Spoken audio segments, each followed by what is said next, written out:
Bonjour, nous sommes aujourd'hui le vendredi de la première semaine du Grand Carême et Élie Korotkov va nous parler de la liturgie des dons présanctifiés. Bonjour Élie. Bonjour Catherine. Bien que portant le titre de liturgie et non pas d'office, la liturgie des saints dons présanctifiés est en réalité un office de communion aux saints dons, bien sûr, c'est-à-dire au corps et au sang du Christ, qui ont été consacrés à la divine liturgie précédente.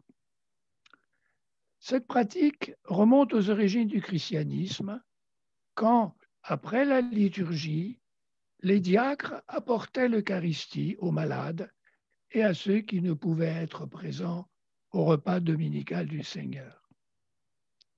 Par la suite, cet office de communion s'est structuré et il est attribué à Saint Grégoire le Grand, pape de Rome.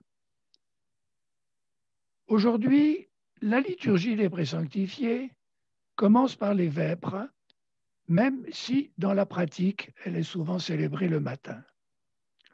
En temps de carême, le jeûne est rompu après l'office de vêpres et, dans le cas présent, après la communion. La liturgie est célébrée tous les mercredis et vendredis de la Sainte Quarantaine et exceptionnellement d'autres jours, et les 3 premiers jours de la Grande Semaine. Quant au sens de cette pratique, il est évident, l'Eucharistie est une aide puissante pour soutenir l'effort d'ascèse et de prière. Or, pendant le Grand Carême, la divine liturgie n'est célébrée que le samedi, celle de Saint Jean Chrysostome, et le dimanche, celle de Saint Basile le Grand. Il a donc été établi de donner la communion aux fidèles les jours dédiés à la croix, où l'abstinence a été la plus intense. Passons à l'office lui-même. Le dimanche qui précède, le prêtre a préparé autant d'agneaux qu'il y aura de liturgie.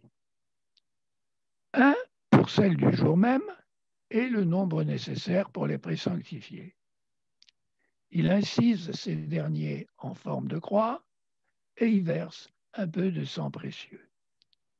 Puis il les met dans la réserve placée sur l'autel. Je passe sur les débuts des vêpres, sinon pour dire que la bénédiction initiale est celle d'une liturgie eucharistique. Béni est le royaume du Père, du Fils et du Saint-Esprit. Pendant la lecture du psaume, ce qui est dans ce cas le 18e catéchisme, le prêtre va en procession dans le sanctuaire déplacer les dons en les encensant pour les mettre sur la table de préparation.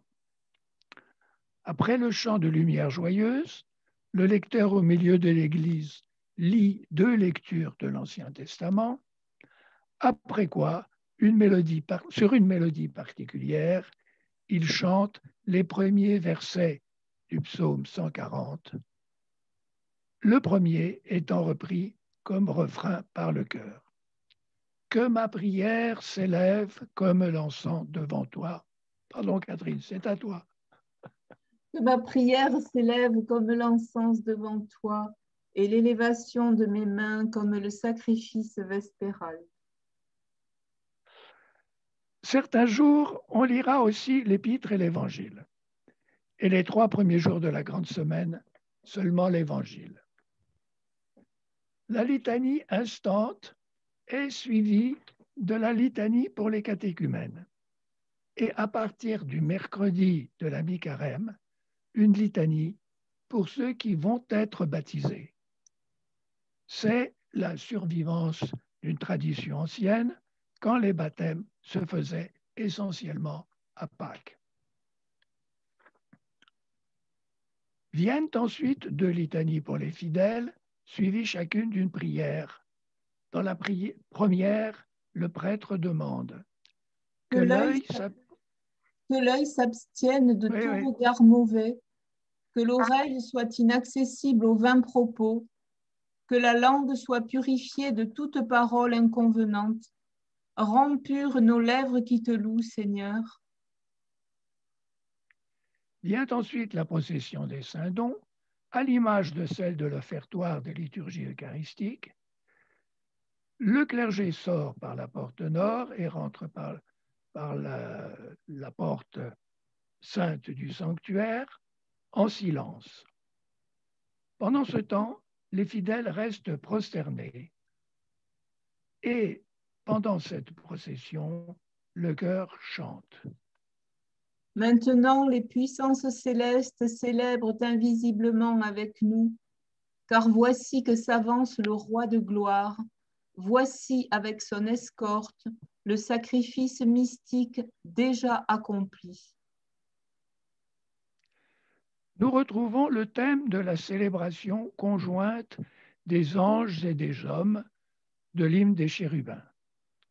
Mais il est clairement spécifié qu'ici, le sacrifice mystique, c'est-à-dire le changement du pain et du vin en corps et sang du Christ, est déjà accompli.